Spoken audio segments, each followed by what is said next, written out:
only gonna address this shit one time. Since y'all wanna be on the front lines. Hey, yo, Remy, don't you love me? Yeah. See, right there, that's the punchline. That's the punchline. Nigga, where your bitch?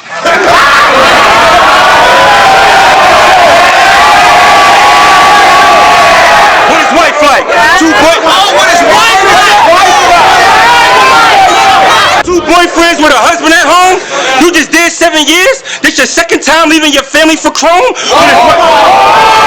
You something like Mello, and you know the scenarios. Remy been in La La Land the whole time. We don't hear the hoes. Pat got your ticket. We don't fear the bros. Cause he ain't the only rapper that know your bitch tastes like Honey Nut Cheerios.